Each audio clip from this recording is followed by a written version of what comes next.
guess we can go ahead and kick it off. Bryan, I really appreciate it.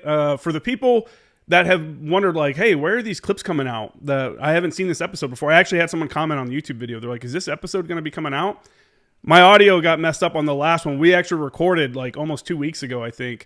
And for whatever reason, my audio didn't get saved. So I have a secret episode out there that I'm starting to drop some of the clips. I put 2 of them on YouTube. I put 2 in the audio for the audio listeners as well. I think I'm going to put the rest on Patreon. So if anybody wants to check those out, go over to Patreon, look up Former Action Guys. But Bryan was kind enough to come back and we can talk through some stuff again. Bryan Buckley, former Marine Raider. Now he owns the Helmand Valley Growers Company, doing good stuff out there for veterans and, you know, just trying to be a small business owner out here in California, which is tough, man. How's it going?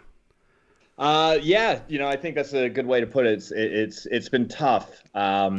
This has definitely been a challenging year, I would say, with California cannabis. You know, I think next year is going to be even worse, but we're still pushing through, which is good. So we just kind of keep reinventing ourselves, and we got some new good things coming out here. Same mission, just kind of listening to the market and what they need. So we have some really cool packaging concepts that are going to be hitting the market here in January. You know, it was funny. Like, I think I was telling you in the last call, we had a kind of a new saying we put with the company, like for Patriots at Puff, just looking at the dynamics between Democrats and Republicans. And, you know, you got 74% Democrats pro-cannabis, 68% of Republicans pro-cannabis. So we really wanted to gear our brand to being that kind of all-American patriotic brand, and came up with a slogan for Patriots that Puff, and just made like a pretty cool t-shirt, have like a Patriot guy giving a thumbs up. And really, we just printed out like 100 of those to see what we had. And I'm walking around yesterday and just everyone's stopping me about that shirt. They're like, dude, I need that shirt. It's badass. So that's awesome. We're like, all right, well, that's going to work. So we're really, really thrilled for the new year for that to come out and some new opportunities. Are those for sale on your site? Not yet. Having a meeting with my marketing team tomorrow, and we're going to see what we can do. Ideally, I'd like to do maybe just a quick strike and see if we can, you know, put out these 100, see how fast they move, and if it's working, we'll keep doing more. Yeah, that's awesome, man. You know, so for those that haven't listened to the previous episodes, I think you're on episode 123 and 136, I believe, are the 2. And you talk about, you know, going through infantry officer's course, you talk about going through recon and then going into MARSOC and all that. You know, getting out and stuff. You have other special operators working with you, right? Aren't you? You guys are you're a veteran first kind of organization, you know, where, or it seems that way from the outside looking in. Yeah. We do have other guys in special operations world here with us, and, you know, other veterans as well. That's awesome.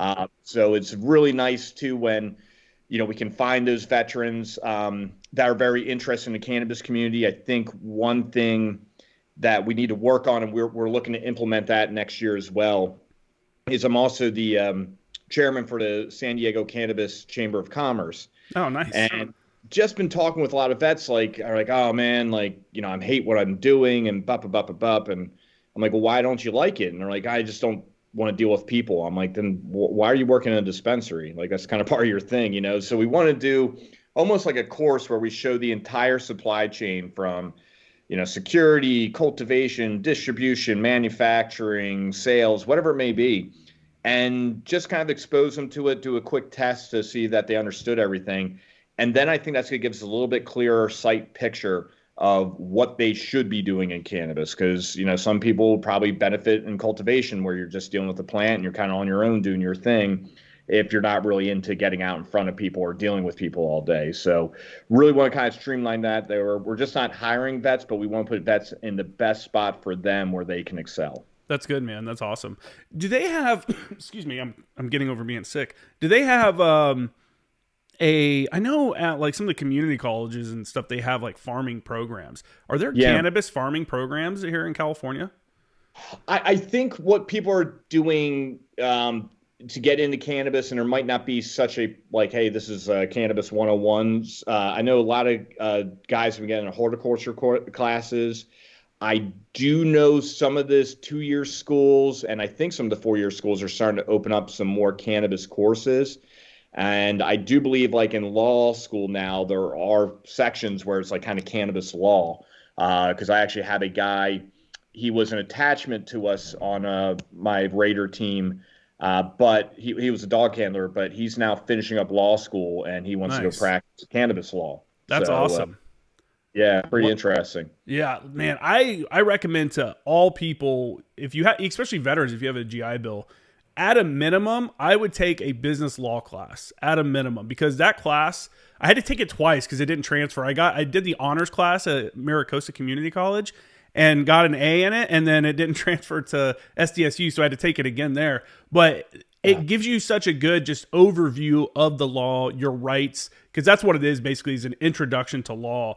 Business, there is some business specific stuff to it. I mean, if you're a business owner, at a minimum, you should pay your local community college to go take that class, have a lawyer kind of talk through it, and use your own business as like a test case if you're doing stuff like that. You know, how that's the thing too. I always tell people is like, if you're in a business, if you're a veteran and you want to start a business and you have your GI Bill, use your whatever it is that you want to start as your testing throughout college.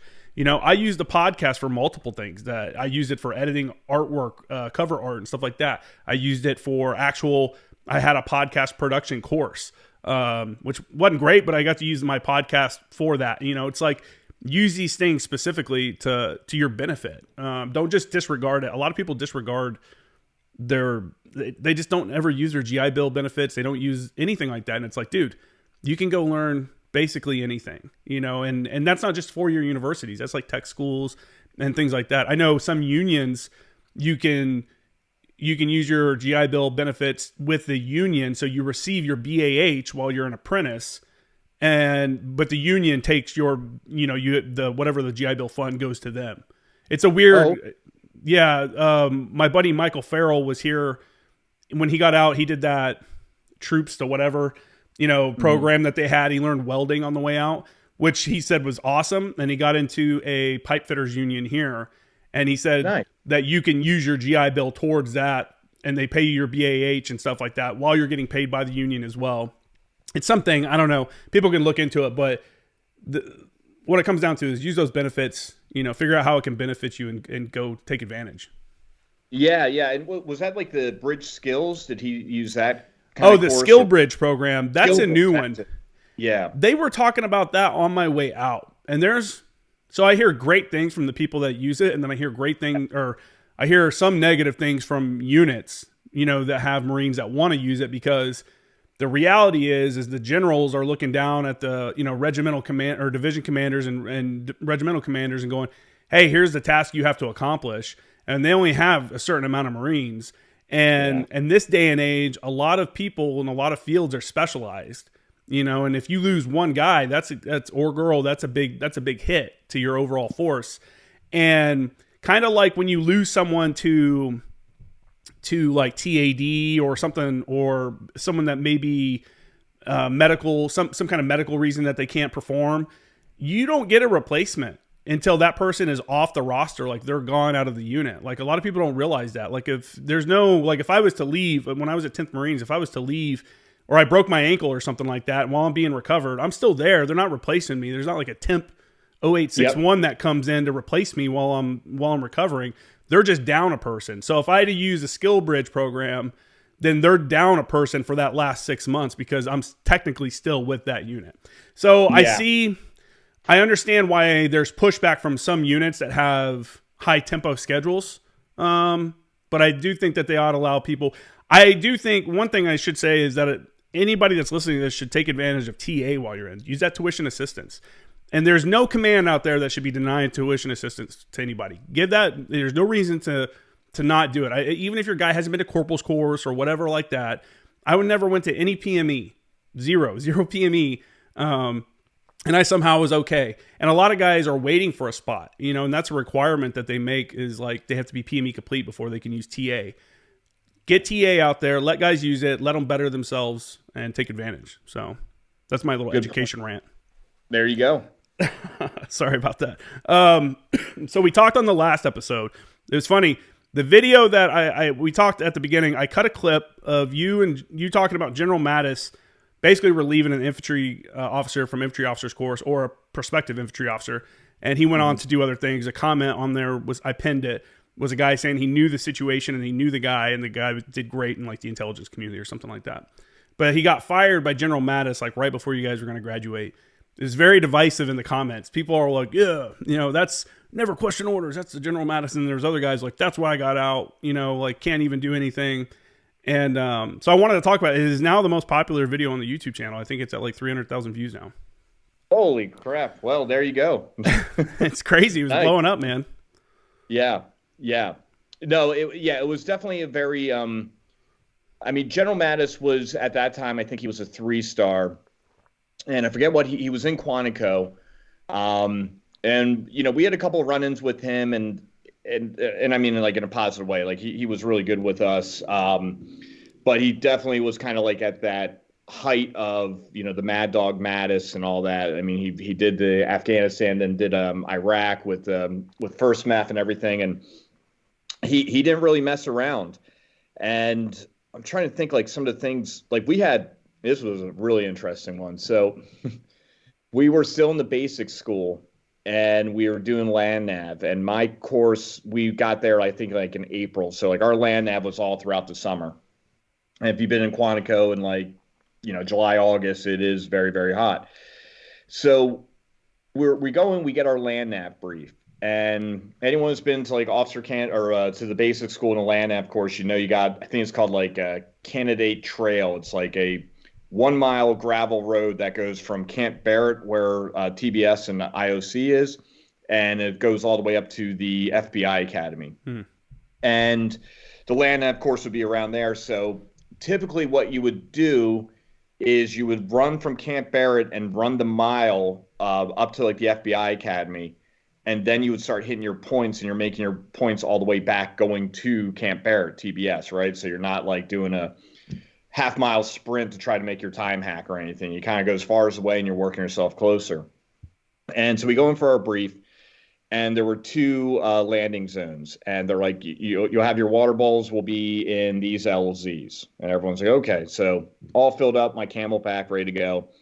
And I run up to the far LZ to start making my way back south. And, I walk out. I'm kind of like, I already drank most of my water making this run. And I'm like walking out looking for the water ball. I'm like, I'm just going to refill real quick, just make sure I'm good while I do the course. And there was no water up there. And it was probably like 10 lieutenants. We all kind of merged from the tree line at the same time. And everyone's just kind of like looking at each other because we're not supposed to talk during it. And we're like, and we kind of just were like, there is no water up here. So we just quickly, I guess we did a violation. We started talking to each other where we're like, hey, let's split up our water evenly to make sure everyone's good. And then best of luck, I guess get to that southern LZ. So as we're going through, I'm hitting my points. And next thing you know, I'm cramping. Like my left calf is just cramping really bad. And I'm like, man. And I'm just like trying to power myself through. I'm kind of like sitting on a tree. And I remember like it really starts cramping up bad. And I'm like, and I go out to a roadway just so I don't have to run on like, uneven terrain. And next thing you know, it wasn't a armored Humvee. It was just a regular Humvee comes by. And like, next thing you know, it's just like they slam the brakes and do a quick like 180. And they're like, Lieutenant, get into the car, into the Humvee. And I'm like, I'm still in my course. They're like, it's over. Like, get into the Humvee. Like, we have to. And I'm like, all right. And I'm kind of picking up like, this is crazy. What the hell? Like, how'd this happen? And I'm like, what is going on here? So as I get to Camp Barrett, it is like a mass casualty like scene set up. They have all the ambulance, fire trucks, all this stuff.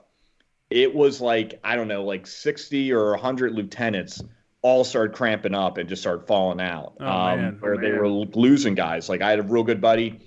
He was a forced recon prior enlisted, real tough dude. And they found him butt naked in a stream, just like kind of almost like face down, where he didn't even remember it. Like he's like, and basically like, yeah, like when you're at that point, you're kind of just not thinking normally, and your body was like, hey, we got to cool off, and you just took off your clothes and just got into a stream. And so we're all taken into like the hospital. They're like, hey, you guys say you're a heat casualty. I'm like, I'm not signing that. I'm like, no way. I'm like, listen, I just had a cramp. I mean, whatever, so on and so forth. And it was getting kind of bad. Like people were like, the higher ups were like yelling at us. Well, it was all over the local news, like up in DC and everything like that. So next thing you know, they're like, General Mattis is coming in, and he comes just walking into the hospital, and it's like, like Moses, like the whole entire world just parted for him. He's in his Alpha uniform, like, I mean, he was doing business in DC, Mm-hmm. and he is like, what the hell is going on here? And yeah, they made us all sign this waiver saying like, yeah, it was so stupid. Like we didn't prepare ourselves or something like that, like basically blaming us. And Oh, he had that ripped up. He's like, no, that isn't happening. He had that destroyed. And I know the person in charge, he kind of had a nice little run in. But yeah, I just remember that was the first time I saw him really pissed off. But he was great in IOC. We had a bar in our barracks called the Hawk. So usually Fridays we would go there. He would always kind of come in and want to talk to us. that's And then I cool. remember for a Marine Corps birthday, we're on a mortar range, and he showed up that night with steaks and a couple of kegs of beer. And he's like, I could be up in DC doing all that stuff. This is where I want to be, out in the field with Marines. So just a really good guy. And that's what I said when that whole incident took place. Like his aides walked in, there was a captain teaching us, and the aides like, General Mass doesn't want to be seen, doesn't want to be recognized. He has to come in and kind of take care of business. And he walked in and just did exactly what he had to do and walked out. And that was that. Yeah, yeah. Man, that would be wild. All of that would be wild to see. It would have been cool. I never was under him. I never met him while I was Yeah. in. A lot of people, did, obviously. A lot of people changed their minds about him after he got out and worked under Trump, and there was like the political stuff, the fallout. There was a lot of those comments, and I was like, you know what? I don't know. I don't really know, but I know that he was respected a lot as a general, and I'm not going to combine that with what he did as a civilian, and Yeah. I'd have to look at whatever they're saying about that. The only time I ever heard anything bad about Mattis while I was in was there was a rumor, and I don't even know if it was true, that at the beginning of the war in Afghanistan that he wouldn't send in a QRF for some SOCOM guys or something like that. But I was like, that doesn't sound like. I mean, I don't know if it's true. People can throw that in the comments if they know what I'm talking about.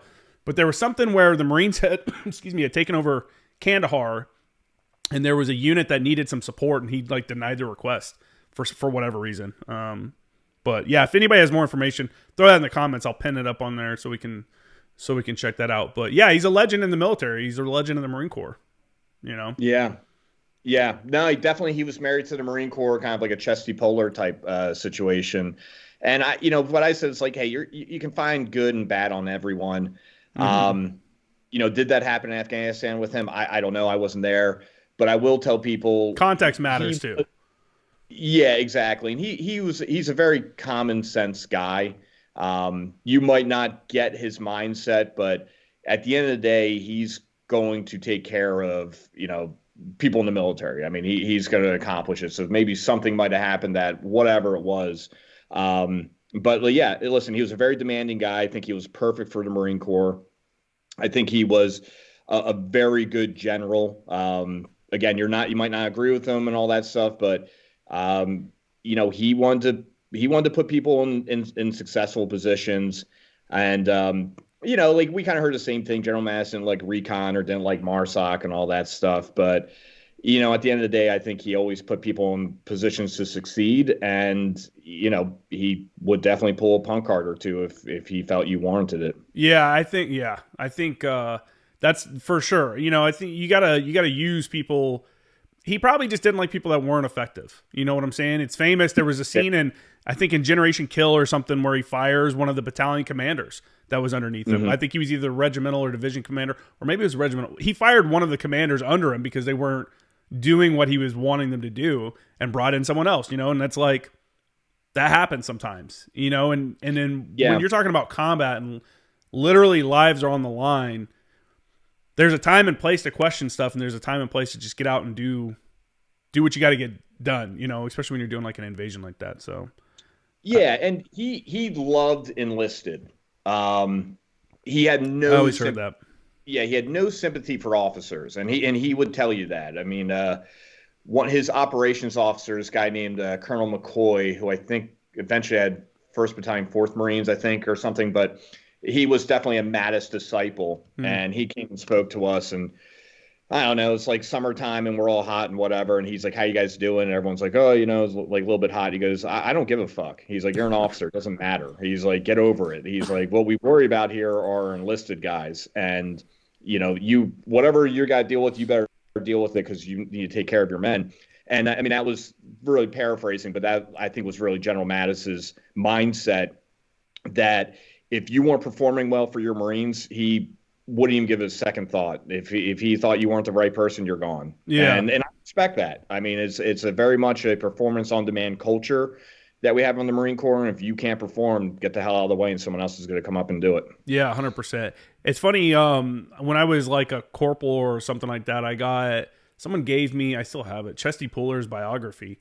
And it talks about in that a couple times where he yelled at officers that were at the front of the line for the PX, not knowing that they had waited in line to get to the front. He thought they had cut in front of the lines and just started screaming, and very much like, you're not special, you're going to wait in the line.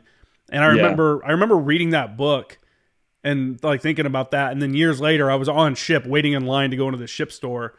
And one time I had for those that don't know, on ship, officers can cut the front of the line to go into the ship store. The ship store's tiny. There's always a huge line because there's tons of people. I was on an LHD, so there's like thousands of people, literally over 1,000 people or whatever. And I remember I got to the front of the line, and one of the majors in my command came down, and was like, hey, I'm going to go next. And I was like, okay, sir. He went in, and then the ship store guy popped his head out and goes, he's the last one for the day, we're closed, and shut the door. And I was like, after I'd been waiting in line for like 15 or 20 minutes or something like that. And I'm like, dude, fuck, and I remembered that book, and I remembered like, what has happened, man? That for me was why I hated like being on ship, was it's very much a hierarchical, like, unless you're a chief as an enlisted guy, unless you're a chief, like no one wants to, it's crazy. So that is pathetic. I don't know, just even morally as a person, like I get pissed off at people who cut lines, but if if you're not, like, how like lack of situational awareness would you have as an officer? Like, okay, I'm going to go, and okay, one thing, maybe he's like, dude, I got to go in here and I got to buy something real quick. Like something's crazy's happening. I need it. But even it was to a point that he walked in and heard that guy say that, he should have stopped and been like, you know what, man, I cut in front of that Marine, let him go, and I'll come back tomorrow. Something, I just wouldn't feel right, And again, we all know the boys and girls pick up on it. I mean, that's why, go wait in line, just like everyone else is. You're no better than that. And I think your enlisted side will respect you more if you do that. 100%.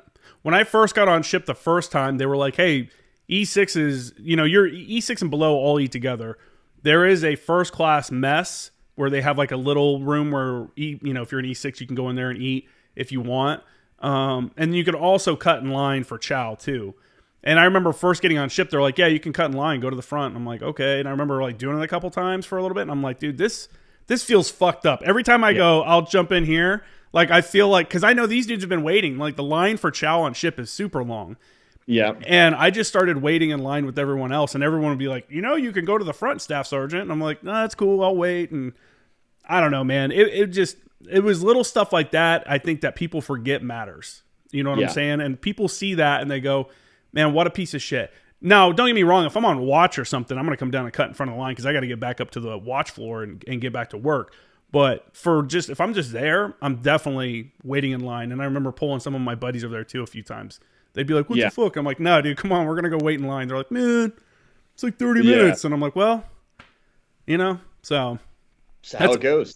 Little tip out there for people, don't be the guy that cuts the line, Yeah, man. When you were over at, excuse me, God, I'm trying to get over this, dude. I've had a cough for like 2 weeks. It's killing me. Yeah, it's going around. When you were over at Raider Battalion, was there ever a sense of like imposter syndrome? Is that a thing that you saw within SOCOM where guys are like, they're there, but they're like, I can't believe I'm here? No, I mean, it was pretty. I mean, if you were one of those guys, you were going to pop out pretty quickly. I mean, no one really messed around. If you were just kind of like, we made a very big point, like, you got to earn this title every day. What we're doing. And if you had maybe, maybe some of the younger guys might have tried to push the boundaries, I think, on some things with like, uniforms or boots or whatever, they got called out pretty quickly, where it was about like the professionalism and what we're doing. And I would say the problems we would have usually were wrapped around uniforms, especially when we're deployed, but it was usually due to support side, where the support side would get like super SOCOM up if they're just walking to the chow hall, like wearing stuff that we'd wear out in the field. And, we were laughing like the one time, like where I was at in Afghanistan, if you guys were at Leatherneck or Bastion, you had an Afghan 215 Corps, and then inside that you had Camp Dagger, which was where the 7th Special Operations Battalion was for the Afghans, and then inside that, that's where Camp Antonik was, where we stayed. So we would every now and then pop out and go over to the PX on Leatherneck and stuff like that. But we had other parts of like the company support and all that stuff. They would be over in an area called Camp Calero, which was kind of more the Bastion area, kind of the NATO side. And we're getting phone calls from our first sergeant, like flipping out. And he's like, damn it. He's like, you guys got to keep it together. Like you're walking around with like cuff sleeves and all this stuff. And we're like, what are you talking about? And my team chief's like, man, no, like everyone's bottled up tight here. When we go out, everyone's wearing the uniform of the day. Like, I don't get it. And eventually we found out it was like support guys that were down at Calero walking around super cool guy outfits and everything. Like every piece of gear they could find, they'll just throw it on their body. And, that would paint kind of a bad image for us. Cause I still believe there were just Marines on Leatherneck who just won nothing but for us to fail. Like anything they could find that we weren't 100% perfect at, they were going to call that to light and make a huge deal out of something that was relatively simple or quick correction. Yeah, that's funny. Yeah, rule number 1 is always look cool. So yeah, there you go. You have to throw all that stuff on, and it just makes sense. Yes. That's it's funny too that's what matters. Like people are even annoyed by that. It's like, we're in Afghanistan, right? Like you're worried about cuff sleeves. Like exactly. Anyone that is different in any way is always a target. Like if you're attached to a unit or you're adjacent to a unit, like within a compound or something like that, and for some reason you're a little different, you're automatically a target anytime, because it's like you're not fucking special. Yeah. There was a guy actually that reminds me of one of the comments in the YouTube video was talking about how there shouldn't be a MARSOC because no Marines are special, and I'm like, that's so stupid. I was like, that's such a dumb mentality to have. Then why do we have specialties? You know what I'm saying? That's such a ridiculous thing to even say, and to maybe you can argue that we don't need MARSOC because we have Recon or whatever, but they're different mission sets really, and different funding, obviously, different command structures, different, so, but I don't know. What are your thoughts when someone says that, when they're like, hey, everyone's the same? It's almost like the everyone's a rifleman comments you hear.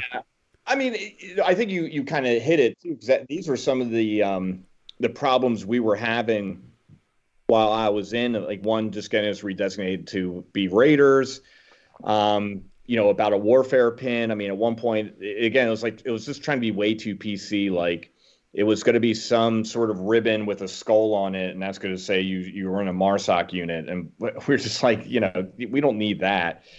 And it's like we just couldn't understand it because, like, listen, if you go to flight school and you become a pilot, you get something different. If you go to jump school, if you go to dive school, if you go to EOD school, like all these different schools, you get these specialties, and sometimes you wear extra flair for it. Mm-hmm. We didn't see what the big deal was.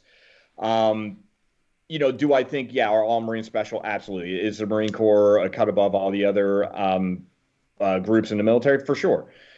But I mean, would it really bother you? What if MARSOC was called, like, I don't know, I'm trying to think of something not cool, like, other operations, they called it, or something just very mundane. Would you really care?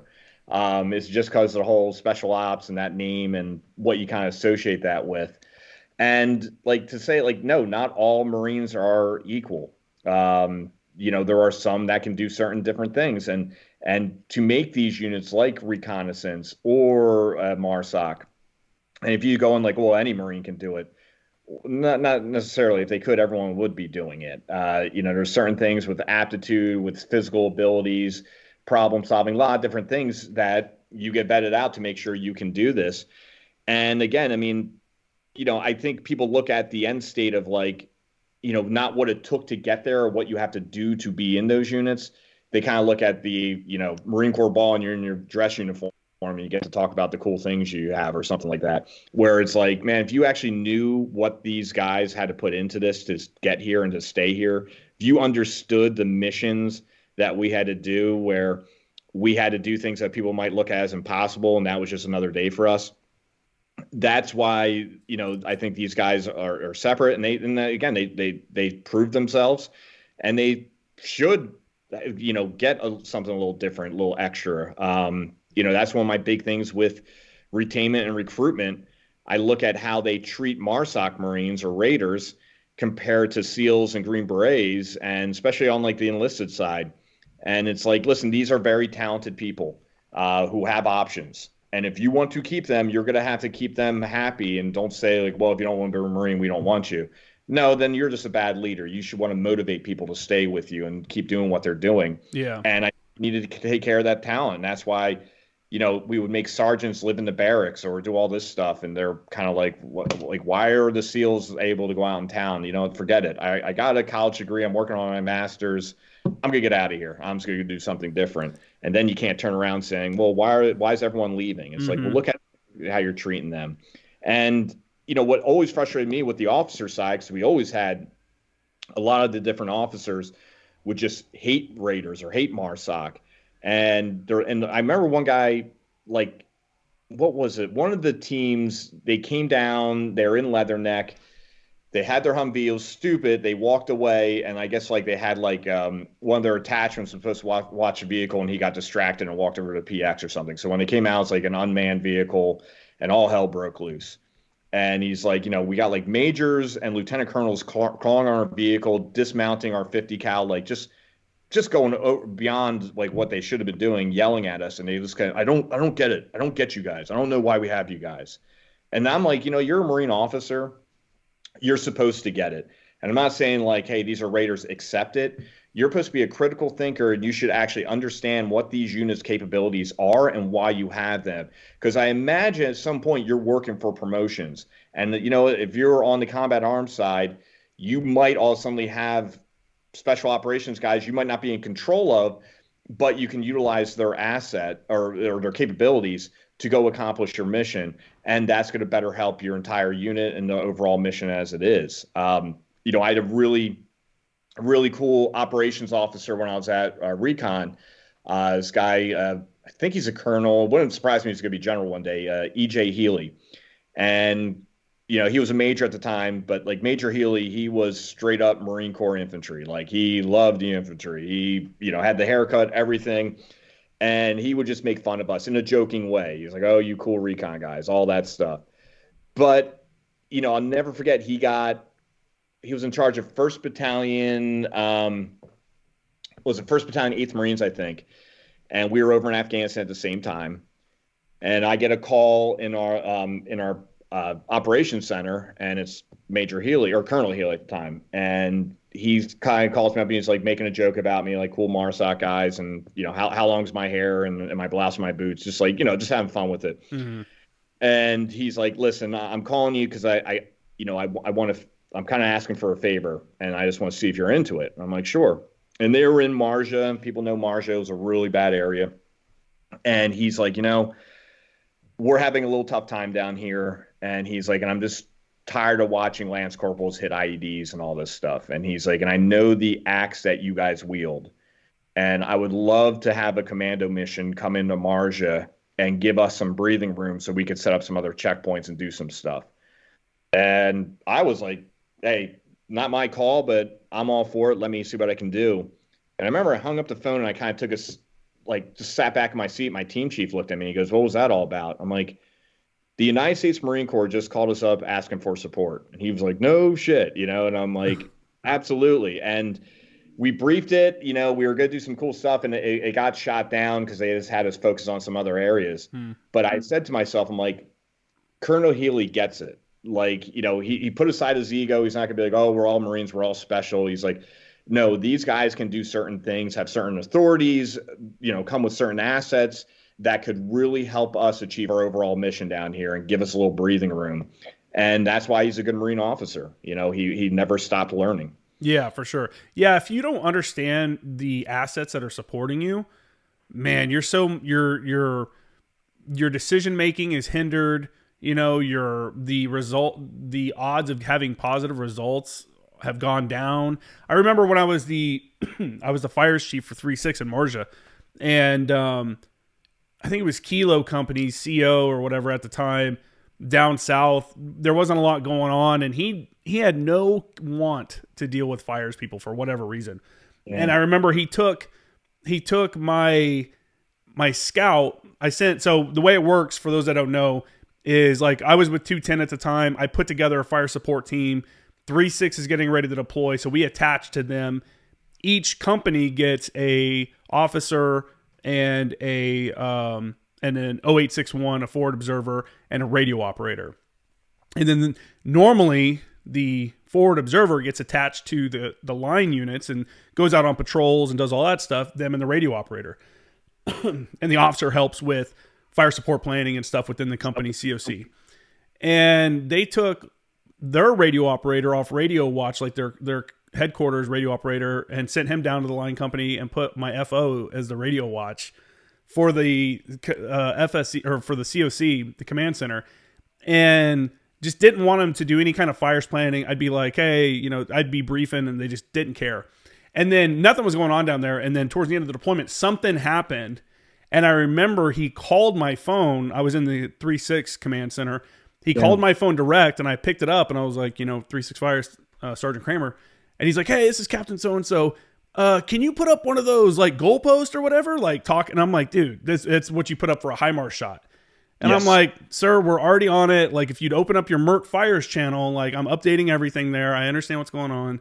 And I was just like, dude, like you are hurting yourself by not like understanding the assets that are underneath you. It's just crazy. It really is. And it's like embarrassing to hear that.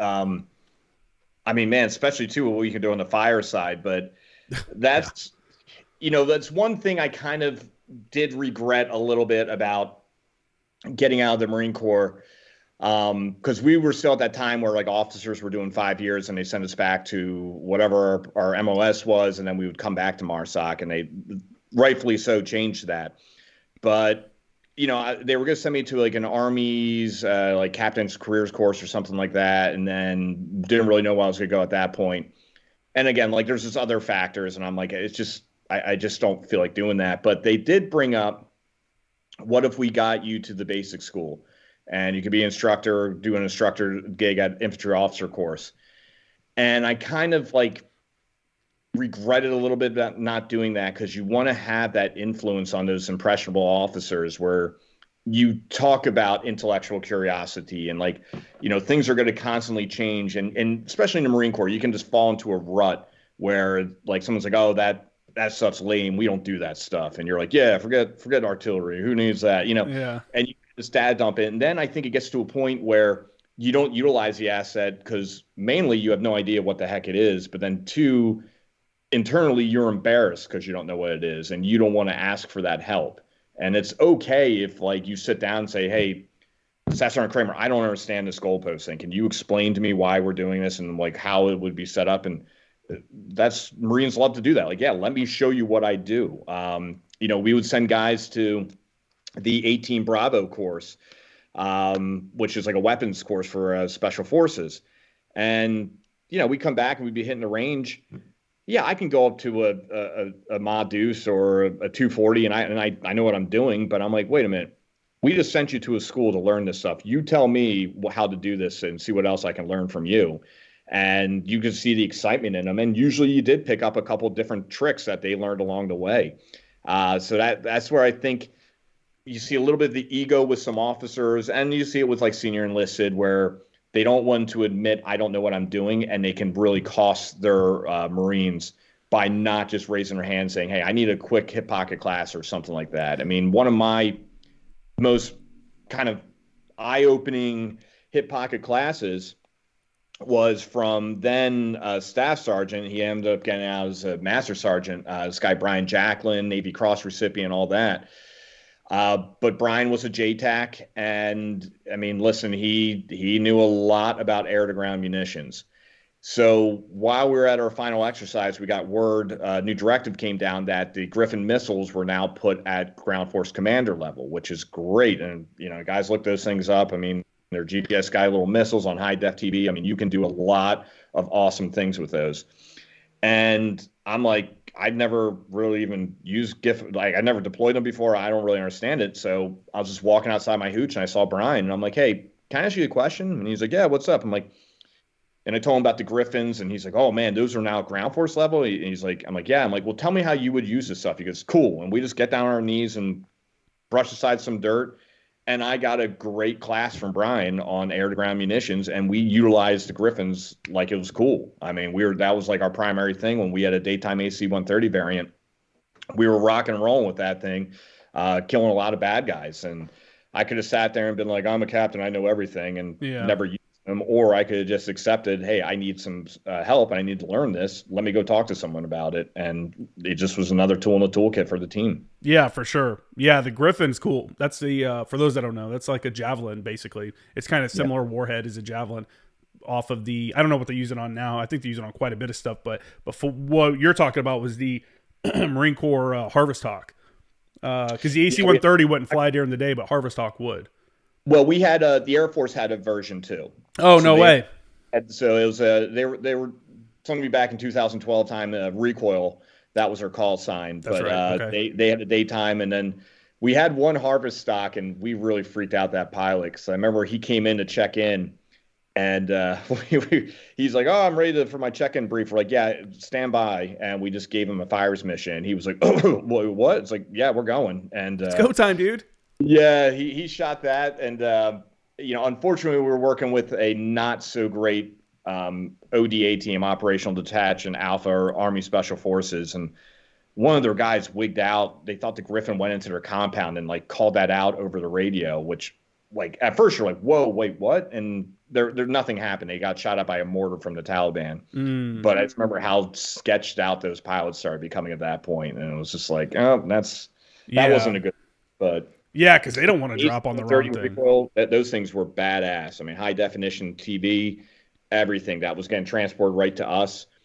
I mean, you could keep positive identification relatively simple. It was like looking at high def TV and you're seeing bad guys and they might run into a tree line, run out, and you can still positively identify them. And we were able to get a lot done really fast and efficiently. Yeah, those dudes, they're super accurate too. And I think they told me, the number is maybe classified, I'm not sure, but the closest engagement they've ever had was with the gun, which is a 25 millimeter gun, I believe. It's either 20 or 25. I'm pretty sure it's 25.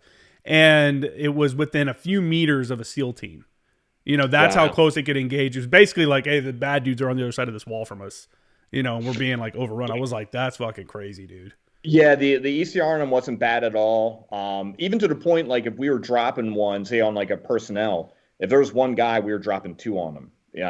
And it literally was, I mean, as I'm thinking, I mean, we're hitting, I mean, these were all bad guys around each other, but when we would target one, he would go down and the guy, you know, maybe 10 feet behind him was scared like hell, but he was relatively okay from what we could see. Not that we weren't going to deal with him, but that's just kind of how that went. So yeah, it was a really effective and I'd say ultimately kind of, you know, safe type of munition to utilize. Yeah, I'm looking. I have a book. Ian Fritz was just on a couple episodes ago. He was what's the term for it? Basically a linguist on the back of a AC-130, and he wrote What the Taliban Told Me. He was on a couple episodes ago and was talking about becoming a special operations like linguist guy and then deploying to Afghanistan and listening.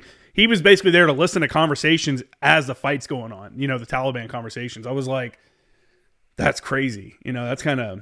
Oh, man. I mean... What a weird perspective to have, right? Yeah, because we would hear them. We would intercept their stuff, and we could hear real time what was going on. And this was kind of like... It was comical. Like, there were...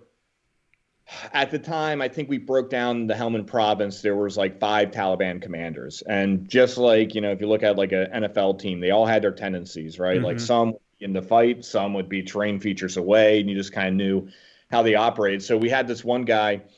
I know he was killed. Luckily, like a couple years, I mean, probably like 3, 4, 5 years ago, something like that. But he was a pain in the ass. I mean, we went at him. He was an objective. We went at him a couple times, took out his number 2, took out his brother, but he was like that guy who would like walk out the back door like a minute before we showed up type of thing. Just like luck was on his side. But you could hear him getting frustrated with his guys that they weren't fighting as hard enough. And we were smacking the living shit out of them this day. I mean, it was like, I don't know how many HIMARS we were shooting at that point. I mean, I had probably like 6 target reference points going. I had a couple goalposts going. And normally what I'd do, I'd just keep the Apache, would be loitering, waiting. And once I made the goalpost close the goalpost, I'd bring in that 30 millimeter and let them kind of clean it up. And the Taliban come at us, or they're throwing, I think they lobbed a couple of underbarrel grenade launchers at us, maybe an RPG. And we responded very swiftly and strongly. And I mean, the world was rocking. And you hear him, the commander, telling them, like, you guys got to like keep fighting, keep fighting. They're like, we are. And they weren't. They were leaving. Like, there's no weapons fired, but they were just like lying to their commander, like, oh, no, we're still in the fight. It's really good. And they're just like skirting away. And it was pretty comical, where it's like, wonder if he's ever going to find out they pretty much were just bullshitting him the entire time. Good combined arms, that'll that puts the fear in people for sure.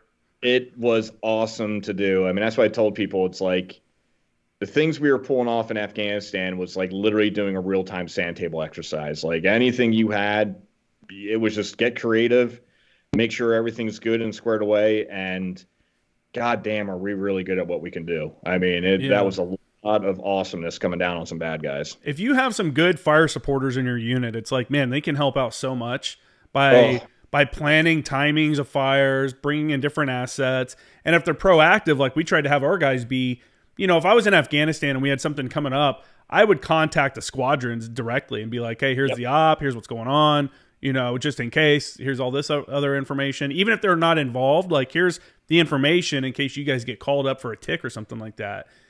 Yeah, I mean, that just makes everything so much better, especially if you get attacked, then you have all these assets just ready to go, ready for you to say right there this time. Yeah, and I think you bring up a great point too. It's like, kind of building in that rapport as well. It's like, hey, you just got like Vigilance 1-3 checking in. It's like, I don't know who you are. Mm-hmm. Well, you actually, like, we would do the same things. We would, like Gunslinger, they were the Huey Cobra squadron that was kind of supporting us. And guy, Lieutenant Colonel Lightfoot, I'm sure he went on. He was an awesome officer. And we would shoot over to his place the night before missions and just do a face-to-face, do a sand table exercise. I mean, it was, we also had the 160th with us, which they got it. I mean, and some of you guys at home don't know who the 160th is. That's the Special Operation Aviation Regiment. If you see the movie Black Hawk Down and stuff, that's them. They are by far the best helicopter pilots in the world. They're all chief warrant officers, and that's all they do. They just fly. And they are fantastic. So we rolled in with a lot of stuff there. But we always wanted to get, our guys in too, which is kind of hard with the audible noise with the Cobra. I mean, you can hear that thing coming from pretty far off. Mm-hmm. But, just when we need something to get done, it was so easy to talk with them because they already kind of knew what we were thinking. We'd go through scenarios with them. We did that with the Air Force. Anyone we could grab that we were going to work with as an asset, we wanted to let them know our story, who we are, how we operate, and how we think. And it just made things happen that much more faster on the battlefield. Oh, 100%. I mean, so when I got to Afghanistan in 2013 as an advisor, as a JTAC advisor, or as a JTAC for my advisor team, I remember like our first day at Leatherneck, I grabbed my corpsman. I'm like, let's go over to the flight line, go talk. I'm going to talk to the squadron, get updated maps from them, and then we can introduce ourselves to the to them and to the Pedro squadron that was there, the medevac squadron. Yep. Yeah. And be like, hey, what's up? I'm Siege 2-2, so don't fuck me. Like if you hear that, that's me. Yep.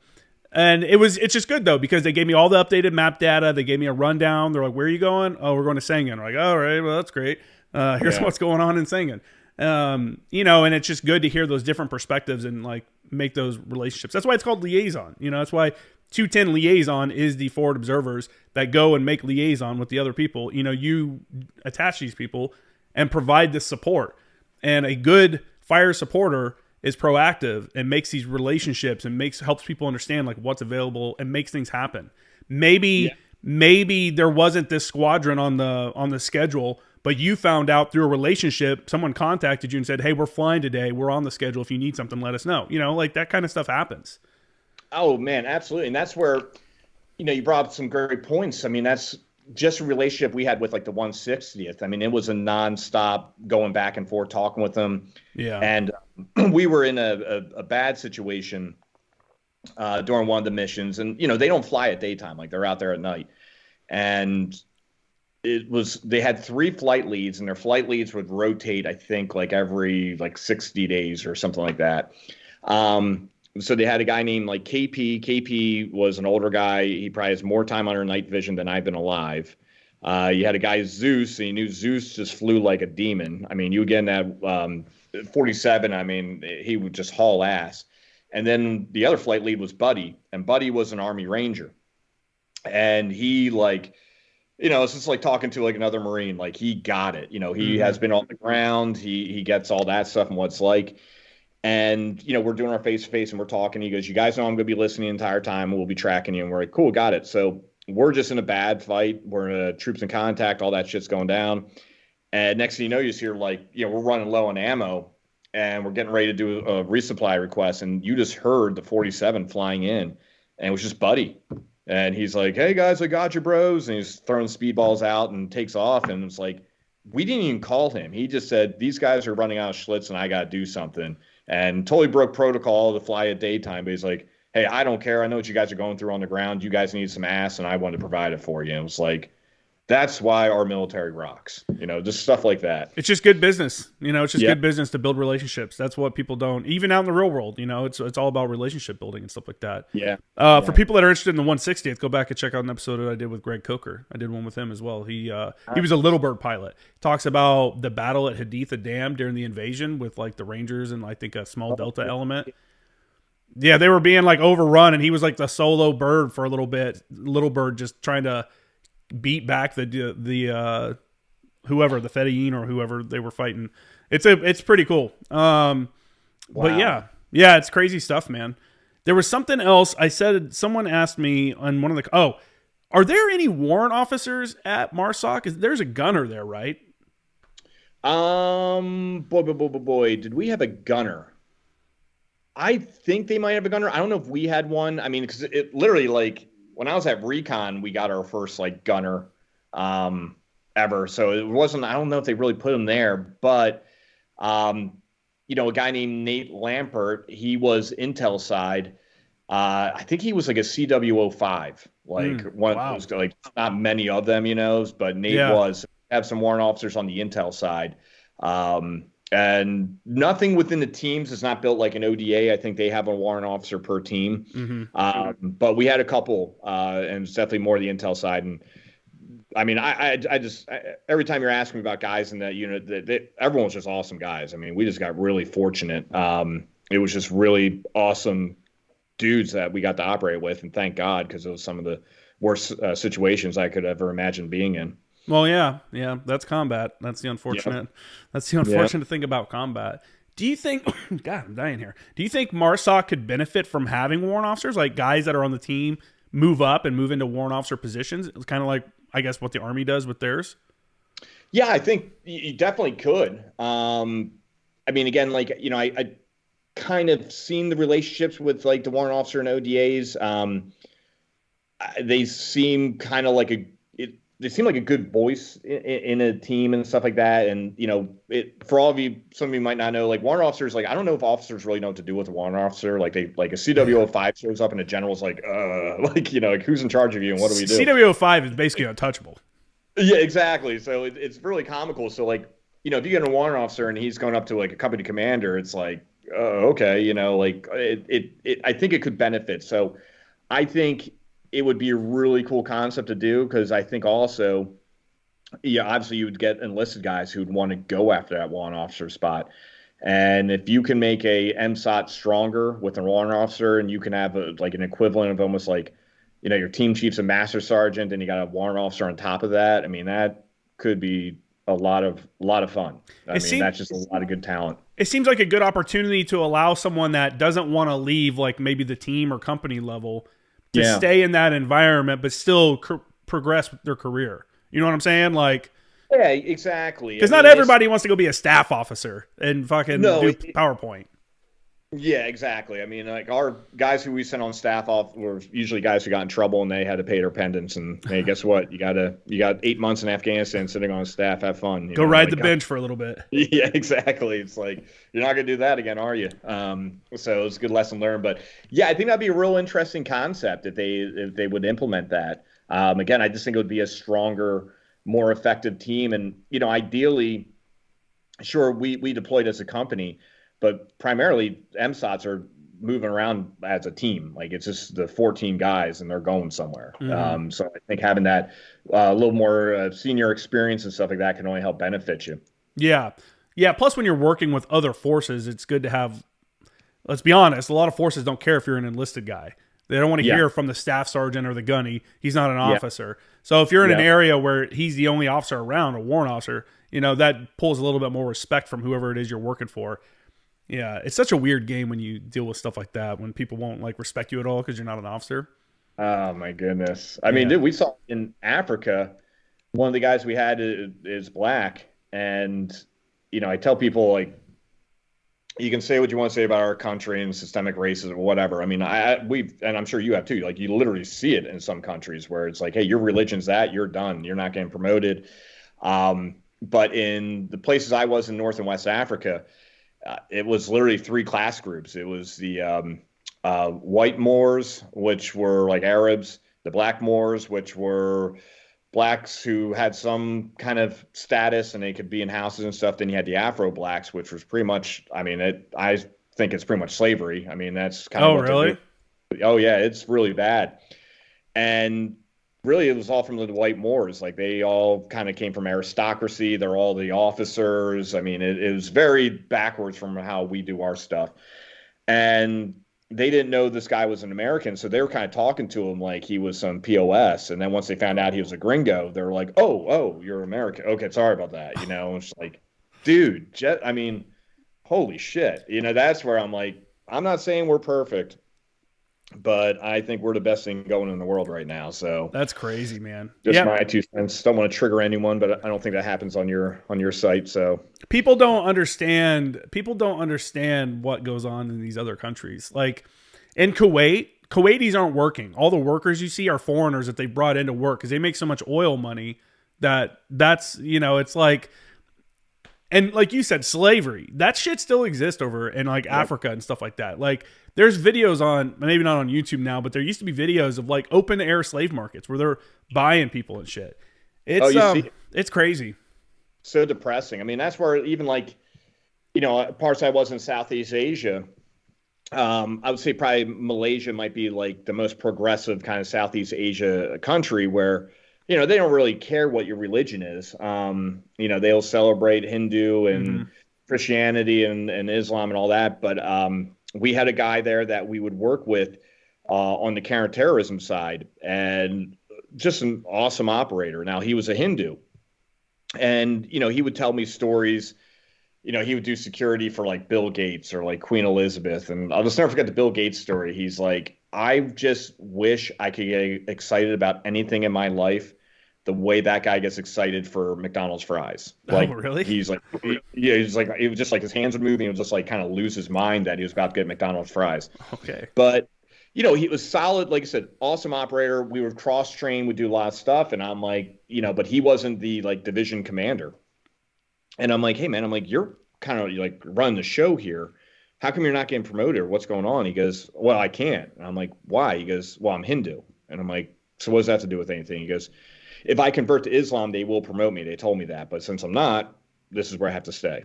And I'm like, that is systemic racism right there. Like, you literally can't get a promotion because of your religious beliefs. But Yeah, Yeah, they're not too bad in the main part of Malaysia. When you get out to some of the outer parts, it's a little bit more extreme. They're I don't know. It's that's an interesting place as well. I remember seeing like dead monkeys on the road. It's like a dog that ran into the street just because they came out of the palm groves and stuff. Nobody cares. Like Americans are like, we were like, oh shit, look at that monkey. Like, oh man, I can't believe you got killed. They're like, whatever, dude. It's fucking those fucking monkeys.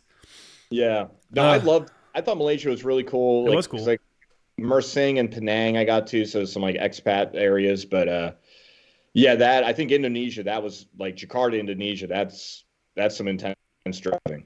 We were I think we were in Cebu, I believe is the area, or Sabah, something like that. Yeah, and I think that's close to Indonesia. And at some point there was like an invasion from Indonesia into Sabah. And we went through some of the areas where that happened, and that's why they constantly have like training and stuff like that with American forces and stuff. It's what's crazy too, people don't know, man, Malaysian beaches, the water and stuff is just super nice, but the entire beach where we were at was just covered in plastic. I'm talking the entire beach, as far as you could see, is just covered in plastic. And they said that it floats over from Indonesia. And they're like, yeah, we got to come out here and clean this up. They're like, it won't be here. We were there as an advance party setting up a exercise, amphibious landing and all this stuff. And we were checking the beach. And they're like, yeah, all this will be cleaned up before you guys get here. And we're like, well, okay, I mean, you don't have to do that. But they said they have to go out there and clean up plastic every couple months because it could get so built up. It's just floating across the whatever that sea or whatever it is between them.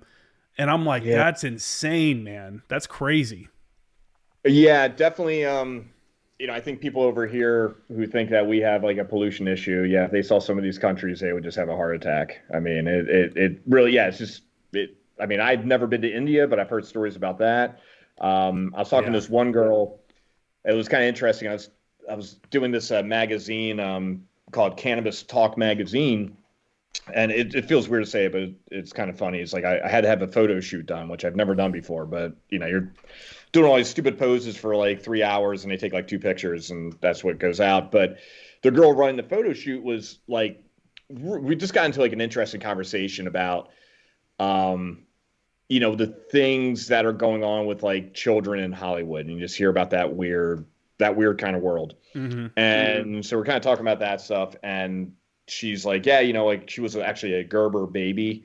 So she was like, I've been in the industry literally like almost forever. And I was like, is this stuff true? And she's like, I got out, but I just remember when I was 5 years old, they said I was too fat for something, and probably not what a 5-year-old needs to hear, right? Yeah.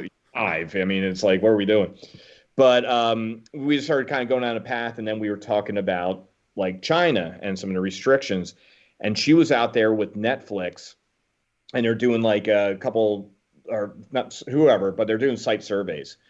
And she's like, it was crazy because you leave with like this cough. And she's like, it literally was like right before COVID. So you kind of don't even know, like, do we have this thing? Just for everyone's interest too, she's like, bats are bad luck in Chinese, like kind of the way they think. So she's like, when you heard the whole wet market and a bat or something like that, it was like that, no way that was true. But anyway, she's like going out to these little villages out in the middle of nowhere, and you start coughing because all they do is just take everything and burn it. Yeah. So it's like plastic, it's this green smoke going everywhere all throughout the country. She's like, it's just filthy, and you literally can feel it on your body right away. And she's like, you come back here and everyone's freaking out about how bad we are and what we're doing to the earth. Like, she's like, good Lord, just go to China and see what they have going on. And literally one, kind of funny tip, one of the people that was working with her, he was luckily in the media, but he downloaded Netflix and got a knock on the door. And they took him to the embassy and sent him home. And she's like, if he wasn't in the media, I don't know what would have happened. But she's like, you might as well go up to someone in Beijing and shoot them in the head in broad daylight over downloading Netflix. What? Like, no American, nothing. And she's like, it is like the worst thing you can do over there. It's have like U.S. propaganda. Fucking U.S. propaganda. Did you see that recent Chinese propaganda video that made like American pilots look badass though? It was like it was like a cartoon video. It was like an eagle and a fighter jet. I I was like, man, that kind of makes us look kind of cool. I mean, I'm not even mad about that. You know, like no, you guys. Like, when the Germans called us Telfelhundens, you know, we were like, hey, that kind of rocks. We'll keep that nickname. Yeah. Yeah. That's funny, man. Yeah. It's a different world, man. I just, that's my appreciation. That's why I don't know. I can't take a lot of bullshit. You know what I'm saying? When people start complaining and stuff, I'm like, just shut the fuck up. You know, like we have it so good. We do. And I mean, I'd be interested to see your take. I mean, how do you never try to get emotional, right? Because you just kind of lose your arm at that point. But like, how do you deal with people when they start saying that, like, oh my God, we're so terrible. Oh, we got no opportunities here. Oh, this country's so wrong. It's like, are you bleeping kidding me? You know, like, what the fuck are you talking about? I've had stuff happen a couple times where I'm like, what are you, when people are complaining about stuff, I'm like, dude, that negative energy is just killing me, man. Like, be positive. Yeah. Look at all the good things. You know, there's bad stuff, and yeah, it deserves attention and stuff like that. But so many people focus on the bad stuff and they make excuses for why things are the way they are. Hey, I didn't do this, I didn't do that. I don't know. It's a lot of excuse making is what I see for people, and complaining about stuff. I guess it's hard to say. It's hard to be mad though, because if you've never been to another country, you don't know that it can be that bad. You know what I'm saying? Mm-hmm. Like just because you saw a documentary on National Geographic about a tribe in Africa doesn't mean you really understand what it's like. And then guys like us that have gone overseas and like slept in basically a dirt hut for 7 months and starved and ate rice with them and, doing shit, like seeing how other people live. You can fully appreciate it. You can fully appreciate the creature comforts of the United States, and the people talk about our infrastructure is horrible, ridiculous. It could use improvements and stuff like that. But I mean, look at our roads. I mean, you saw the roads in Afghanistan. They're not lined with bombs. So yay that, that's a positive. Yeah. That's always a positive. There's not checkpoints of random like gangs that'll stop you and, and make you give up money or whatever, or kill you, that none of that is occurring. So that's good. I can turn my lights on and off whenever I can, even if you don't like city water, it's hilarious. People will talk about how they hate city water and it's not good for you. And I'm just like, man, I've drank so much bad water. And I've seen what people are drinking. Like, we have it so good. Yeah, it may not be the best or whatever, but I'm not going to complain about it. I drink tap water. People think I'm crazy, but I don't really drink filtered water or anything like that. I just drink it straight from the tap. I don't know, man. In college, when I'd have a student or something like that, other students would say something like that. I'm like, you don't know what you're talking about. I would point them out. Like a girl, I think I've talked about it on the podcast before. A girl said something in my Italian class about how the U.S. has no culture. And I'm like, what are you talking about? Like, what are the blues? You know what I'm saying? Like, what are you talking about? Like, you haven't traveled the country. Every region has its own kind of culture. I've lived in the South. I grew up, over a decade in Tennessee. I lived in Indiana for a long time too. I was born in Indiana. So I've got that Midwest. I've lived in the South. I lived in North Carolina in the Marines. I've been in California for years.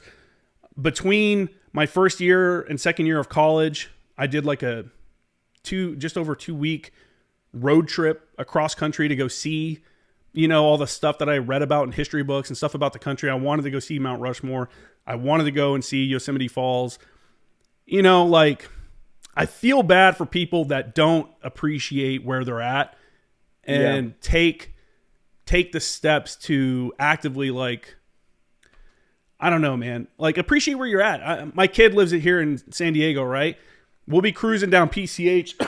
Excuse me, I'm dying. I keep saying that. We'll be cruising down PCH at sunset, and he'll be looking at his phone or whatever. And I'm like, bro, people pay to come here on vacation to see that sunset. And it's just so common for you now that you just like, whatever. You know what I'm saying? I remember when I lived in Oceanside, I was a 5-minute walk from the pier. And anytime I went anywhere, anytime I drove anywhere, I would always drive the Strand on my way back. Just because I appreciated it. Because I lived in Indiana. I remember being a kid watching movies about California and, like the beaches and stuff. And just like, I just appreciated that I was there. And like, I don't know. I just don't think people appreciate stuff. Part of that is because of they've never had that opportunity to experience it. But You know? Yeah, it's interesting, like, 'cause, people are just kind of like what they're presented, they take that as reality. And I think, with what the media is doing and all this stuff and the way they kind of just say all this negative stuff about our country, people just take that as like gospel, and they're like, well, that's what it means. It's like, but you almost look at like the movie The Truman Show, and there's like one part in it that kind of struck me and like sent me down like a path where I'm just doing this like all this independent research on a different thing. But it was the interviewers asking the director, like, why hasn't Truman ever questioned like this world is fake? And he's like, because what we have presented to him, he takes that as his reality. Like, that is what it is. So it's literally a fake world he lives in, but he thinks it's real. Mm-hmm. Because he's never been able to go out and experience other things. And that's where my frustration grows with people. It's like, you're reciting things back to me from like what the media is saying, or like, because I know what they're saying because you hear the talking points, and about 10 media channels saying the same thing. Or to your point, oh, I just watched this Nat Geo thing, and I'm an expert now on Middle East, what's happening here. And that's even too where like, clearly we got the whole entire, Israel and Hamas thing and all that stuff going on. And it's really triggered a lot of emotions, I think, especially on the Democrat side. And, people ask me where I stand. I'm like, well, I'm pro-woman and I'm pro-gay. If you like, I'm pretty much a libertarian. You can do what you want to do. So think what side that puts me on. It's pretty obvious.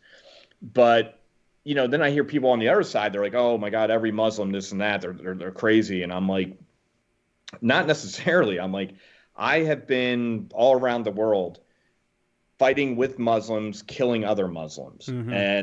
And kind of what they all say to me, it's like they always tell us don't talk about religion or all that stuff. I'm like, but you're building bonds with these guys. I mean, you're out there fighting, you're going to have some pretty candid conversations.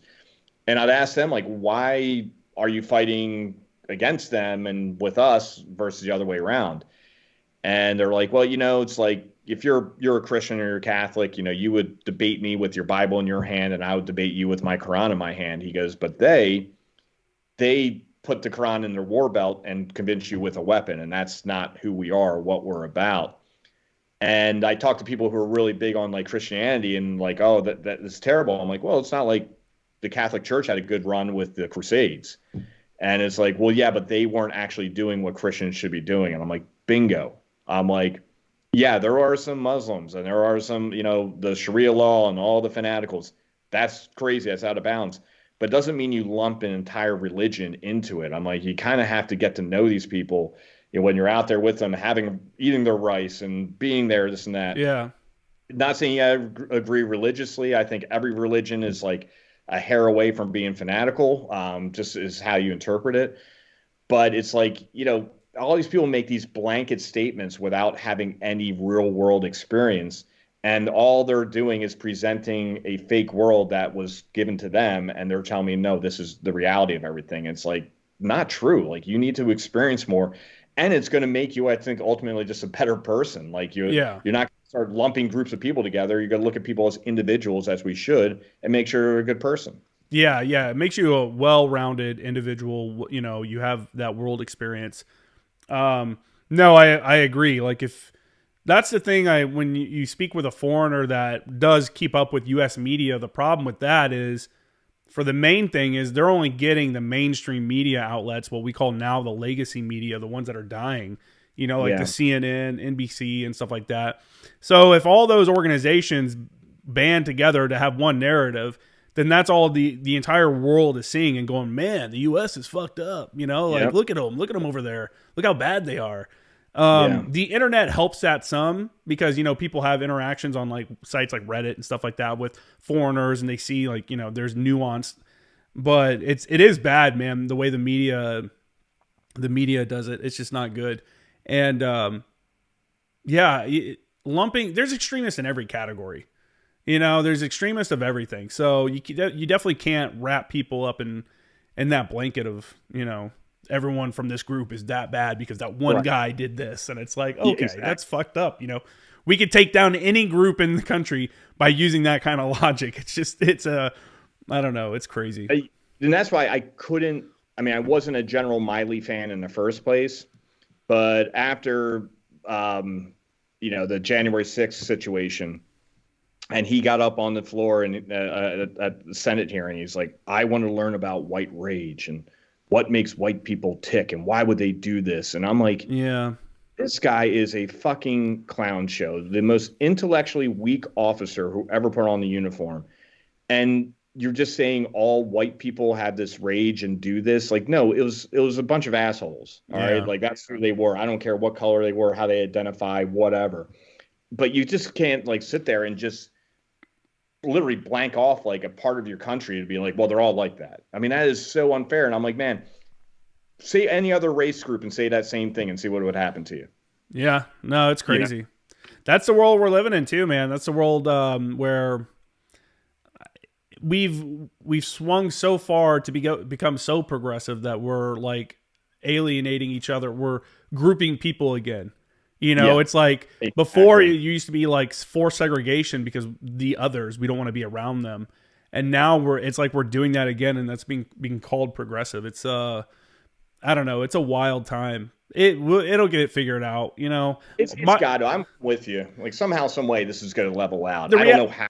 I think the reality is most people walk outside their front door and go to the store and say hi and, you know, open a door for someone, and they're just nice people. You know, if we base the world on Twitter rage, then, you know, a lot of people forget Twitter's not reality. And the problem is all news organizations and all politicians are on Twitter and they think it's reality. So that's what gets driven through the media and stuff, is some of the insane shit that goes on there. And it's all stuff, rage, click, bait. You know, it's like they just want you to click on these stories and they want you to get worked up because that's how they make money. And anyways, though, we'll break away from that. But yeah, the media kind of sucks. And I say that as a journalism graduate, you know, student from STSU. So one thing we talked about last time that I thought was interesting, and I got some clarification, was Quantico Warfighting Society or it's either Warfighting or Warfighter Society on Instagram was doing some kind of poll, and this got brought up on a couple pages like Goons Up and stuff like that, about bringing back, and I believe it was division level patches now. So division level patches on uniforms. I think before I thought it might have been down to battalion level, but this would be division level or MLG patch on like alphas and stuff. What are your thoughts on that? No, I don't want it. No blue diamond? No, I just, and that's the thing. It's like, you know, you see the World War II uniforms and all that stuff, and that's all well and good. But, you know, again, I mean, if they're like, hey, every Marine's special, then it's like, then why are we segregating ourselves? A Marine's a Marine. And I just always thought it looked cool when we would just all have the same Marine uniform on, and there weren't certain things that identified you in a certain unit or stuff like that. I mean, in patches, I get it. You're going to have warfare pins and stuff, but I liked it, and I think it also kind of like the other services, I think really liked it too. It just, you know, one, you don't want to sew a bunch of stuff on. It's one more thing to get inspected. But I just think a lot of people are like, man, your guys' uniforms just look so much more clean. Like they're not cluttered with like stuff. And I guess I would always ask, like, why would you want that? Like, why would you want that on there? What's it for? Like, is it division pride? Are we worried about that? Like, what is the purpose of doing it? And it better be significant, because you don't want to have, you know, just do that, just be, well, Marines, because we said so, and that's what you got to do. It's like, because it would look cool, man. Right. I mean, I don't know. And again, like, I think we were talking about, you know, would you eventually have that brag patch like the Army does? Like they have their active unit and their favorite unit and stuff like that. I don't know. I like how the Marine Corps uniforms are now. I mean, I definitely appreciate how, I think in the 80s, they tried to go with like the rank on the hat type of thing like the Army does. And that fell away real quick. And I don't know. I just think it just kind of looks cool the way we do our things now. I guess for a long time, they never even had name tapes. They only put U.S. Marine or something like that on it. And there was no name on the uniform. Oh, no kidding. Yeah, I think David Armstrong, who's the host of the Moments in Leadership podcast, came on. He's a retired artillery officer. And I think he was saying that was at the time when you'd have to iron like the EGA onto your like uniform and all that stuff, that there was no name tapes. It just said U.S. Marines. And like as a leader, you had to remember everybody's name. It was no like, oh, I can look at it. And I was like, oh, that would be such a, I don't know, that would be really annoying, because it would be. I'm horrible with names. You need to kind of get and go. Like you might take your blouse off and where's my blouse? And just has your name on it, stuff like that. But Uniform changes over the years. We also brought up, and I wanted to make sure I said this again, was that someone can correct me if I'm wrong, but I think the only chevron that is different in the Marine Corps is the band, the president's own band. The members of that are people that come in the military. They do like a 6-week Marine Corps indoctrination, and they come in and are promoted immediately to staff sergeant, and inside their rank is a musical instrument rather than crossed rifles. And their only purpose is to be in the band. And the reason that they do that is because these are people that have masters and PhD levels in music and would be working at, famous orchestras and stuff. So they have to give them some kind of pay. And so they automatically promote them to staff sergeant and do it that way. There may be something else that's different. I know the other chevron that would be different is now there's like a billet called a SMEAC or SEAC. It's like the senior enlisted advisor to the chairman of chiefs of staff or something like that. And it rotates between the services. So now there's a different chevron for the sergeant major. Sergeant Major Black is the guy now who was formerly the sergeant major of the Marine Corps. But they now have a different chevron. But nice. Uniforms, man. Papa 10 20.34 golf changes 1 through 4 is what I remember, having to keep up on all that. I was that guy when someone would come up and be like, hey, you can't have your boots blouse that low, between the first and second eyelid. I'm like, no, Papa 10 20.34 golf doesn't say anything like that. And they're like, what? Like, yeah, that's good. I mean, they're probably like, yeah, all right, and just kind of walk away. Like, this guy knows what he's talking about, so I'm gonna go harass someone else. That's the uniform order for Marines, and that was something that always killed me. Was like, quit adding extra stuff because you did this when you came up, or you're a master sergeant and you want it this way. That's not your place. There's an order that tells you exactly how to do everything. So let the guys do it that way. If they're within the order, then fucking leave guys alone. You know what I'm saying? Yeah. I would always get frustrated when people would get pissy. I got told my last MEU, day 1 on the ship, you're on ship now, not going anywhere. Nothing's happening. They do their like, we're off on deployment speech. And the sergeant major walks by me after they finish. And he's like, your camis are too faded. Get new ones. And I'm like, where? Like, where? I'm on ship. And this is day 1 of the deployment. And we're on deployment. Who cares? Yeah. You know what I'm saying? Like, and I was like, these are my nice ones. You should see my other pair. Like, oh boy. That was the kind of stuff where I'm like, this is fucking stupid. And that's why guys get out. That's why people get out. They're like, exactly. I mean, like I said, you miss the clowns, you don't miss the circus. How's the network for you guys, for the MARSOC, for former Raiders? It seems like it's a pretty tight, like you guys have a good, people getting out have like a good little brotherhood and like network of people. What would you say about that? Yeah, it definitely, I mean, obviously being kind of like the new kids and stuff like that, there wasn't like a really huge Raider network prior to all of us. But we looked at what the SEALs were doing in Green Berets and stuff, and they have awesome networks. And we're like, in time, we're going to get there. When people are getting promoted into jobs or starting companies or stuff like that, I think there's going to be a lot of opportunities. And we all, like a lot of us, we all still talk a lot. We're on different like channels with each other. Everyone's just kind of popping in. Someone needs a favor. Someone's going to jump in real quick. So it's been pretty cool. And I know a lot of the guys have been going to like the Honor Foundation, which has been run. There's one here in San Diego, and I believe they have one out in North Carolina now. And that's opened up a lot of doors. So as people continue to kind of advance in their careers and get promotions, I think you're going to see a lot more of that. Like, hey, you need a job, give me a call. We can kind of set that up for you, which is good. It's important. And, we do a good job, too, with the Marine Raider Foundation. We only got one foundation that supports the Raiders, and that's it. I know some other groups, they might have 4, 5, 6 different competing nonprofits. And usually, they'll do a good job once a year trying to get as many of us together, even some of the World War II Raiders who are still around, have them out. And those are pretty good where people kind of can catch up with each other. So really, it's a good network. Obviously, everyone's been vetted, especially those who experience the combat side. You kind of know everything you need to know about that person, and things really work out well. Are you part of like the Legion or VFW or anything like that? Yeah, the VFW and the Legion. I'm not really an active member. That's kind of one of the things I think they need to look at what they're doing. was about a year and a half ago. I was kind of working on seeing if we could turn an American Legion into a consumption lounge and just have that option and like have a dispensary right by there. And really, what they're looking at is like, man, our recruitment numbers are down. People are getting older, and they're like, we're not getting any really new people joining. And I'm like, well, you walk into these American Legions or VFWs, they smell like smoke, and you can smell like, stale beer on the ground and stuff. And I was like, listen, the GWAT era, there was a lot of drinking with guys in that, and a lot of guys have kind of overcome that stuff. So one of the last things some of these guys are going to do is come into a dark dive bar where all the temptations of that life is right there. Especially you're sitting around telling war stories and stuff, and now everything gets flowing.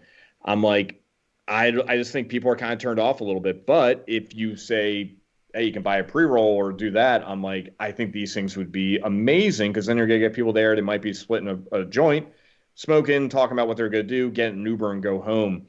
I think that would definitely help out with the recruitment side and kind of get them into the next generation of warfighters, because I really think our group is going to be like the cannabis and psychedelic kind of group that, guys started to gravitate towards that to kind of alleviate some of the demons they're dealing with. I have the American Legion Post 6 right down the street here in San Diego, and I joined up with those guys. I guess it's the oldest post in California. They were Post 1, and then when they opened one in like Sacramento in like the 1800s or something, they're like, well, this is the capital, so we need Post 1. So they made them switch to Post 6, but that's a non-drinking one. But it also has it has the issues with recruitment, because it's like, how are you guys relating to the like younger, generation? Anytime I go, I'm 100% the youngest person there, 100%, and I'm almost 40. And the only thing they really do there is like bingo and stuff. And I'm like, that's not bringing dudes in. Like, guys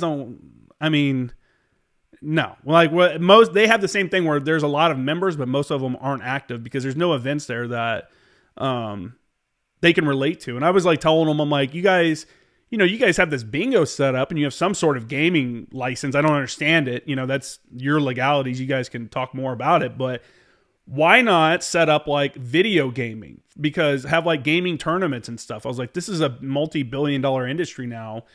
A lot of dudes play video games. I remember being on ship, guys would bring like it's like a little suitcase that's a built-in Xbox and screen that they could play on ship. And it was like, crazy, dude. Like, that is. But that dudes are into that. And I'm like, you guys could set up tournaments here, maybe have a team, or maybe sponsor an active duty team. There's actually now active duty like gaming teams. Like there's an Army gaming team and stuff like that. Yeah, where they play video games professionally. Jeez. Yeah. So I was like, you got to figure out something to reach out to the younger demographic, because bingo ain't it. You know what I'm saying? Yeah. And like, I'm not the guy that wants to come in and wear the little hat and all that. Like, that's cool and all, but that's not me, man. I don't want to be on the color guard, and, I don't want to do any of that. Like, I'm here for the association, I guess, the networking.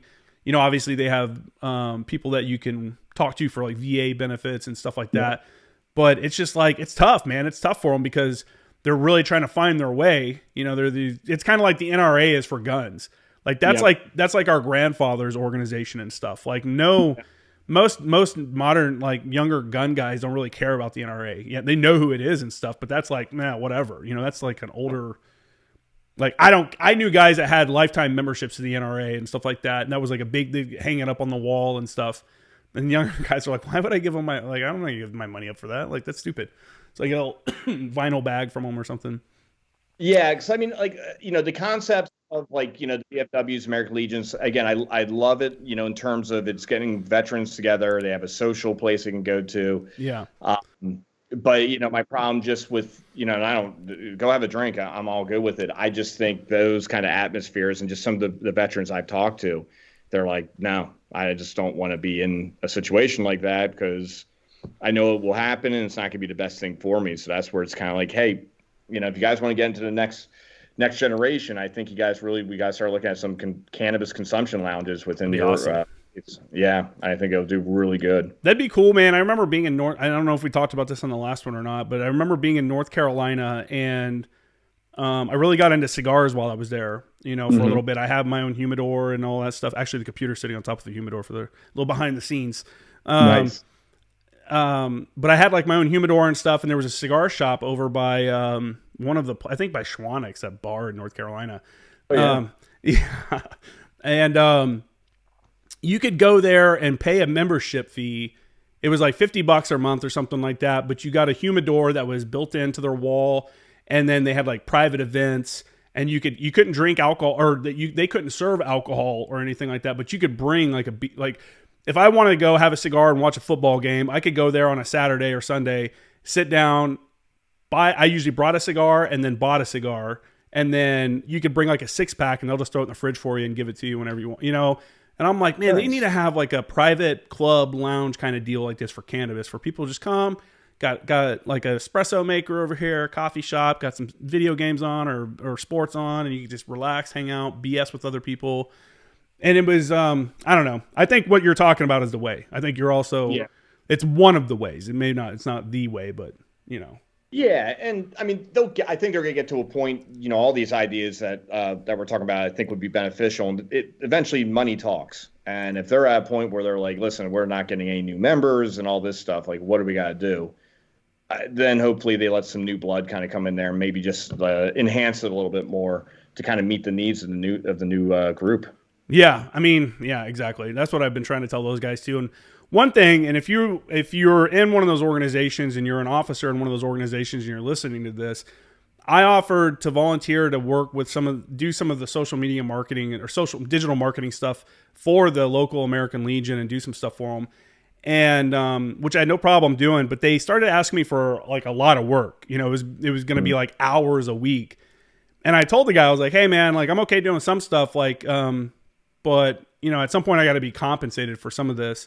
And he was like, I'm going to try to write you into as a line item for digital marketing consulting, and then you can work for the district, and we can pay you some for your time. And I'm like, all right, cool. And he went and talked to the district commander, and that guy was like, no, we just want volunteer services. And I'm like, well, that's like asking one of your dudes who's like a painter to paint 10 hours walls for 10 hours a week for free. You know what I'm saying? Like, they should help out some. Maybe the Legion needs a little bit of work and stuff like that. But you can't ask guys to come in and volunteer and spend time doing these things. I'm not asking to get paid like for just a little bit of stuff, but I'm talking about like continuous work and stuff like that. And I told this guy this, and he was like, yeah, I kind of get that. And I'm like, what you guys forget is you're all old, retired, receiving benefits, and you have nothing to do but maybe come down and hang out at the lodge or the lounge, and chill. I have a job, I have to make money to survive because I'm not retired. I'm not getting all these like VHX or not VHX, but like Social Security checks and all this other stuff. You got to understand that. And he's like, oh, I never really thought of that. And I'm like, not all of us that are joining or wanting to join, the demographic you're looking for are working adults. So you have to make it convenient for a working adult to be a member and contribute, So, yeah, man. Well, let's wrap up a little bit. Let's talk a little bit about Helmand Valley Growers. What's coming up with you guys, and then we can wrap this up. Yeah, for sure. Yeah, so I think I mentioned in the beginning, we're doing a little bit of a rebrand. So we're really excited. That was a lot of work, but we'll have that stuff ready to come out here in California. That'll be out probably the first, second week of January. So packages are on the way. We will have some like more swag. So in 2024, I would expect to see like a little bit of a clothing line start kind of emerging. I just think people are liking our gear. Even people who don't consume cannabis are just digging it. So that will help us with our nonprofit Bauer Brothers Foundation. And then a really big project I'm in the middle of right now, but we're almost there, is we are going to be launching in Tennessee, Kentucky, North Carolina, and South Carolina, and I don't think Texas is too far off. So we should have product in those states probably in the first week of January. So we're really just trying to expand the message, get it out there to a broader base, hit some really cool states, and looking forward to doing a little traveling out there as well. It's just been really complicated here in California with our tax structure and how they continuously just come back at cannabis to raise taxes and all this stuff. So just, doing a little bit of federalism here, if you will, where each state's its own little pocket of democracy, so we're just trying to try to do some different things. And, the big end state is to get our research finally funded and get that up and going. And then, another goal I have for 24 is to make Battle Brothers into a veteran service organization like a VFW. Right now when we're helping out disability claims, Battle Brothers will pay a for-profit group to, take care of that veteran. Nothing comes out of the veteran's pocket. But we're thinking, hey, if we can become our own VSO, now we could actually start doing this right from Jump Street. And kind of the goal is to identify people who are getting out about a year before their end of date. And we'll work with them that full year to make sure medical records, all that stuff squared away, represent them with the VA, hopefully get their benefits to where it needs to be. And one less thing they got worried about, and they can just kind of go off in the world and keep doing some great things. So those are kind of the big things coming up. So new packaging, new states, and hopefully a VSO qualification. That's awesome, man. Yeah, you guys are putting, that federal illegal for cannabis is crazy. For those that don't know, if you grow in California, you can't take that strain, you can't take that product and take it to another state, even if it's legal there, because it's still federally illegal. Right. So you're doing something different where you're setting up stuff in each state, which is cool because at some point it's not going to be federally illegal anymore, and you already have those footholds, where you have everything kind of established. I think that's a good idea. Yeah, definitely. It like says, it's getting really frustrated with our government. In particular, a guy like Chuck Schumer. I kind of laugh when I hear people are like, oh, Democrats do this for cannabis and Republicans are all against it. One, my political party is American. I'm not going to paint myself a Democrat or Republican. But, one thing that's frustrating me a little bit on the Democrat side, I think they just assume they get all the cannabis votes and they're kind of like just not paying attention to what's going on. And one big thing that we need to have happen is safe banking. You guys might have heard something about that, but basically allow us to bank, at the big banks, like at a, Citibank or whatever. But since it's federally illegal, it's a Schedule I drug, and we don't have FDIC approval, they won't touch it. So we got to work with a lot of like community banks or state banks, and they will charge a premium for you to bank with them. But what I understand is like it passed the House, safe banking. And the Senate, what I'm understanding, between 62 and 67 senators would vote for it. Yet Chuck Schumer won't bring it to the floor for a vote.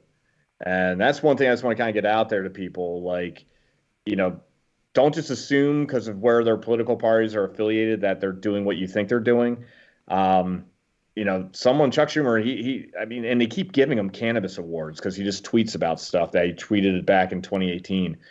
But things like that, just how slow they are moving, and no plant has been researched more than a cannabis plant, and yet it's federally illegal. Veterans can't be prescribed it, and it's just getting to a boiling point here that examples need to be made of people that get them out of office, do something legally, nothing crazy, but they need to kind of start feeling it because again, we're losing people to suicide here. And it just seems like no one's caring about it. You got these men and women who served our country, and they're not flipping every stone possible to see what could give them a better life.